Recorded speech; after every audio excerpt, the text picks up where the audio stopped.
here's how a habit works. A habit is sort of like a loop, okay? There is a cue, there is a routine, and there is a reward that reinforces that loop. Cue is the thing that sets you off to do the routine, the thing that you do, the actual habit itself. And then there's some reward you enjoy from the habit that reminds you next time that when that cue comes, that it's worth doing the habit so that you'll get the reward. And that's how it becomes a loop and it becomes vicious. This is literally why habits are hard to break and why we even call it breaking a habit. You're breaking that loop. Brushing your teeth, what's the cue for that? Well, for me, it's bedtime. I'm about to get ready to go to sleep. I'm in the bathroom. I'm going to brush my teeth. That's the cue. I'm in the bathroom, ready for bed. So what's the routine? Well, the actual brushing, the actual habit of brushing my teeth. And what's the reward? Oh, I have that fresh, clean, tingly feeling in my mouth. I go to sleep and my teeth feel wonderful.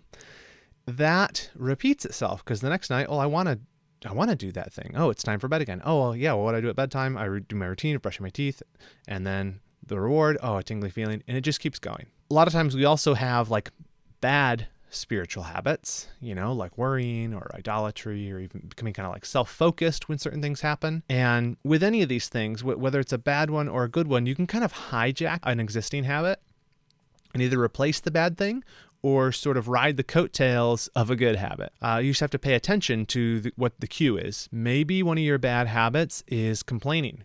It's a sin to grumble and complain. Did you know that? Yeah, you should know that because that's what led to the Israelites wandering in the wilderness for 40 years.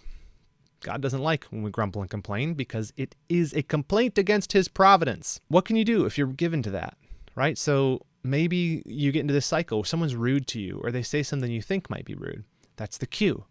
Well, what is your routine? How do you respond? Maybe you respond to it by posting a complaint on social media, subtweeting them, or just, saying something sour online. And what's the reward? Well, people comment on it or they like it. They say, I'm so sorry. Well, wow, what a jerk that person was to you. Or, you were right. And so you say, yeah, that bad habit was rewarded. And so next time someone's rude to you, you follow the same thing. You post on social media and you're rewarded by the feedback from the people who like you and want to affirm you, even though they're not being helpful because they're affirming you in your sin of grumbling and complaining. So how could we fix that? Well, instead, notice the cue.